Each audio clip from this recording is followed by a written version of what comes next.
Hello, we're Wilmot Dixon and welcome to the first in our 10 Minutes On series, which seeks to delve into key topics surrounding simplifying sustainability and breaking it down into easily digestible chunks. During this first episode, we will explore what whole life carbon is, why it's so important, how to measure it, and ultimately how to reduce it. We'll also speak about how modern methods of construction and the circular economy will play a role in achieving net zero. You'll also hear about some learnings and recent projects and the common barriers that are faced across the built environment. I'm Tom Snee, and to discuss this with me today, we are delighted to be joined by Francesca Wilkinson, who's Environmental and Sustainability Manager at Wilmot Dixon, and Nathan Adams, who's a Senior Sustainability Consultant at Focus. Now, Francesca and Nathan, thank you very much for joining us. As the title says, we've only got 10 minutes, so the clock is going to start now. So, Nathan, starting with you, can you give us an idea of what whole life carbon actually is? Phil, that's a simple question, but also a really complicated one. Yeah. So whole life carbon is the emissions associated for our industry with a building that go right back to the very start of the supply chain for building our building. So it's the basic stuff like getting raw materials out of the ground to turn into the materials that we need to use to make the products that we use. It's all the manufacturing and processing behind that, the transportation. It's the construction on site, it's the in-use periods, all your repairs, your maintenance, replacements. It, of course, is also the operational carbon associated with the building, and it's the end of life, so the demolition and the treatment and disposal of the waste from the building once it's reached the end of its life. So it is everything. It's completely holistic. It's every bit of carbon associated with the building from start to finish. The life cycle stages that are covered within that come from a certain standard, EN 15978, and that defines so that we have consistency across the industry. That defines the life cycle stages, which is known as A to D, and that's kind of what I've just outlined. So we have the sort of consistency of how we're allocating carbon to each life cycle stage of a building. So yeah, it's very, very holistic, not just focusing on operational carbon like we have done for, perhaps the last 20 or so years. It is looking at every source of carbon associated with a building. So, Francesca, why is it then so important that we're looking at whole life carbon and really factoring it into our decisions in terms of sustainability? Yeah, it's really important because up until now it's been broadly ignored. There's been a lot of focus just on operational energy and the carbon associated with that. So embodied carbon's kind of been this mysterious thing that no one's really dealt with. And it's actually could be a massive part of the carbon associated with the buildings. So lots of different figures out there, but some say it's up to 60% of the carbon associated with a building comes from this whole life carbon, this embodied carbon. And it really is really important because you're not going to be able to offset. If you just go in and build a building without looking at how to reduce this embodied carbon, your offset costs are going to be astronomical. So you really have to look at its source. How do we reduce this embodied carbon before we get to that stage of having to offset really residual small amounts at the end? So it's just really important because it's been ignored and it needs to be in every single part of the design process to be to address it properly. So Nathan, that's what it is. How is it measured? So broadly speaking, it's measured using a methodology known as life cycle assessment. So life cycle assessment is not specific to construction or the built environment. It's used across industries. It is a tool which helps us to look at, as the name suggests, the life cycle of a product system. So in our case, a building. So that standard that I mentioned before, the 15978 standard, that sort of defines the way we go about life cycle assessment in the construction industry. And moreover, we have from the RICS, there is a methodology professional statement from the RICS on whole life carbon assessments, which is sort of the standard practice for how we implement that 15978 standard in the UK. It's about inputting, so you have your materials quantities, you have a carbon factor associated with each type of material. A brick will have so many kilos of carbon associated with it per unit, so per meter squared, for example. So each material has a different carbon factor, and you're plugging in all these different quantities into your life cycle assessment. or whole life carbon assessment, as we tend to call it. And from that, you can obtain your embodied carbon emissions for each of the life cycle stages. So there's a number of tools out there. So we use a specific one known as one-click LCA, but there's a whole bunch out there. It may in the future be integrated into design tools, so integrating into BIM, for example, or even SAP or other methodologies. But at the moment, it tends to be fairly bespoke tools that you use to undertake these life cycle assessments. And depending on the tool you use, it will have access to different data. So the data we predominantly use to inform the LCAs are EPDs, so environmental product declarations. So that is a sort of basically a whole life carbon assessment or life cycle assessment specific to a product. So that is what kind of, they're sort of the building blocks of your whole building life cycle assessment. But in the absence of EPDs, which is an ongoing issue, it's getting better and better, but it's an ongoing issue sort of in the industry, lack of EPDs. But in where you don't have those, you can also use generic data. So I've sort of mentioned a few things there on how to measure it, but essentially it's life cycle assessment using a fairly rigid methodology to make sure they're consistent, because that's the important thing, making sure we have consistency across our LCAs in the industry. Otherwise, you can't do comparisons. Yeah, and Jessica, what are the barriers then in terms of measuring whole life carbon? It sounds like there's quite a few. Yeah, the main barrier to it is that there's a lack of regulation around it. You look at building regs, it looks at operational energy. There's nothing out there to say that you have to limit the embodied carbon associated with your building. So that lack of regulation and the lack of that catching up to where it needs to be is a major one.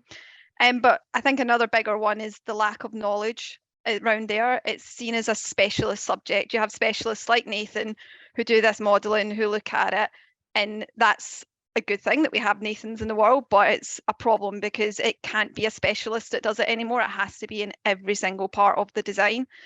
So it's that lack of knowledge throughout the full kind of REBA stages of a project. It needs to come from that concept stage all the way through. Every party has to be looking at embodied carbon. I call it a carbon currency. Every time you change a design, you look at the cost implications of that. Why are we not looking at the carbon implications of it?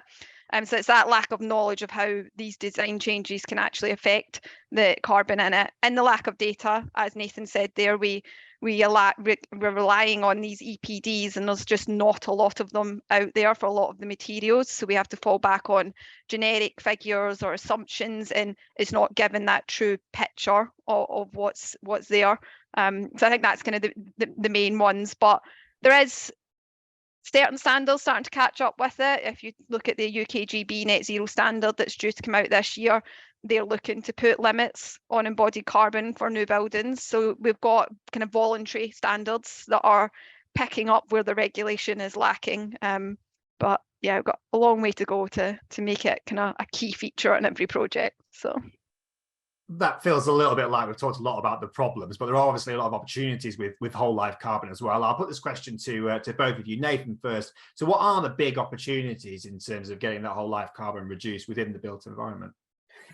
So I suppose I have to be a little bit careful what I say, but I think there is acceptance across the industry that the first step, there's multiple actions you can take, steps you can take, but the first step really that shouldn't be dismissed out of hand is challenging the need for new buildings in the first place.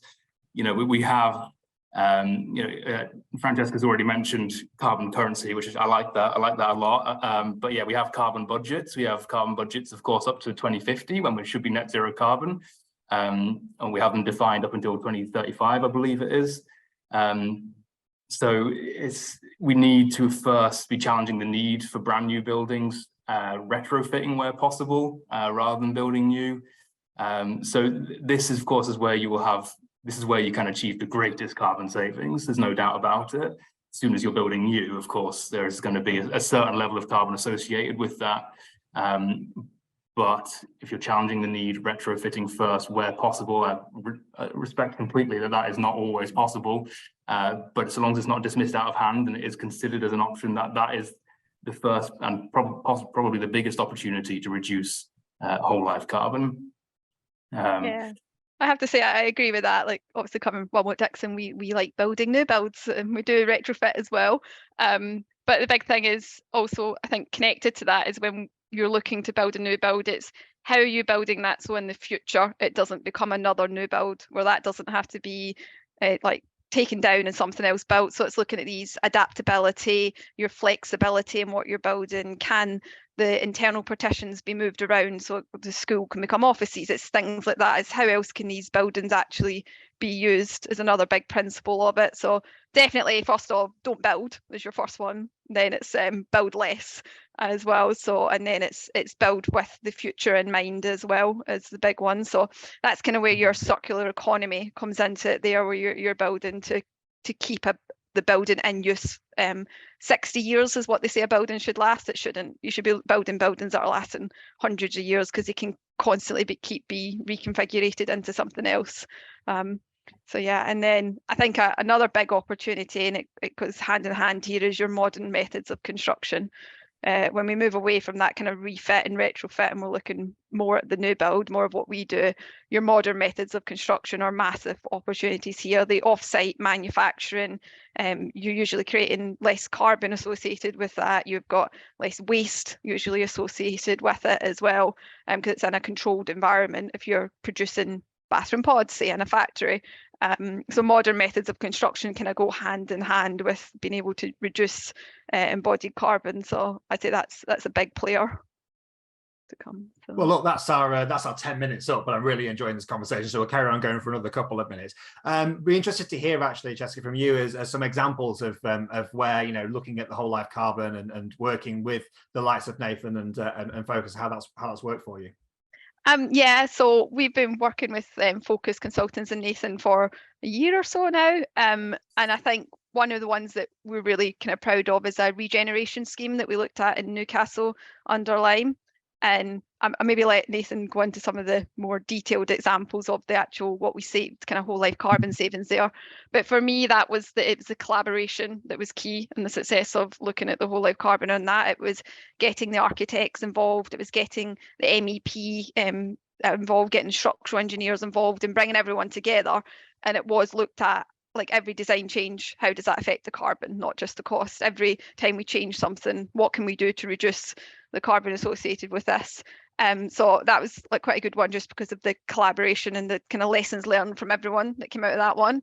And then working with like Nathan and Focus is really good because it means we're not just benchmarking against our own projects. Nathan's got a wide database of projects that he works with, so we can start to benchmark and like kind of put ourselves up against competitors, against other people, because if you're only benchmarking against yourself, you could be doesn't mean you're benchmarking against anything good. So but yeah, so on that regeneration scheme that we looked at, it was about that collaboration, and I think Nathan might have a couple little bit more details, but that was the key point, having that level of collaboration across all stakeholders, which was great. I mean, specifically we looked at a few step design changes that we wanted to test to see if that was going to result in a carbon saving or not. The important thing, firstly, is to note that it doesn't matter if you do a check to see if something will result in a carbon saving. It doesn't matter if it doesn't. Because the whole point right now at this stage is that we're all sort of on a journey. We're all learning together what makes what differences, what makes what changes to the carbon emissions. So, I mean, just as a few examples, we looked at, for example, looking at using PVC windows instead of aluminium framed windows. We looked at using a brick slip system instead of using traditional brick. And we looked at steel concrete composite roof build-up instead of like just a lightweight steel build-up. So we found across those three that yes, they could all achieve carbon savings. I mean, not all of them were, you know, vast changes. We're not looking for them all to make like a huge amount of difference, but they all did make a certain level of reduction to the carbon, specifically the PVC windows instead of aluminium, because we know aluminium is a very carbon-intensive product to manufacture, particularly when it has low recycled content. So that was really good, and then to be able to share those results with the team as well to take them forward was really good. I mean, the rule of thumb is, well, generally speaking, the rule of thumb is that the lighter your building is, the lower the embodied carbon will be. So just generally denser materials are higher carbon materials. So that's, I mean, when it comes to the likes of the testing that brick slip system versus a traditional brick build up, unsurprisingly, brick slips was lower, not loads, but it was lower, and that is predominantly, you know, it's a lighter weight system. And actually, this is really hard to quantify, but that ties in completely with the circular economy and what Francesca was saying. If you have a brick slip system or any sort of cladding system, you're more likely in the future to be able to take it apart as its own layer, which is not the case with traditional brick. So it means that you're likely to be extending the use period of the building, because you could change the facade in future if you wanted to. So it's just really hard to quantify that, though, because of course we measure carbon out of our life cycle assessment in terms of kilos of CO2 per meter squared of floor area. We don't tend to measure it in terms of kilos of CO2 per meter squared per year. But by using a system like this, it might be that you extend the use period of the building by another couple of decades, say. So you actually, that same amount of carbon, you're stretching it over an additional few decades rather than the 60 years that Francesca mentioned before, because that's the standard assumption we have to make. It's just quantifying that is still a challenge in the industry. So I do agree with Francesca that the circular economy is a fantastic opportunity for reducing embodied carbon and whole life carbon. Quantifying it is, however, a challenge. That's a great and very intriguing point to finish on. And that, as the name of the show goes, was our 10 minutes on whole life carbon. Thank you very much to Francesca and to Nathan for your time today. And thank you to you for tuning in. Hope you found this episode informative, and we're looking forward to welcoming you back next month.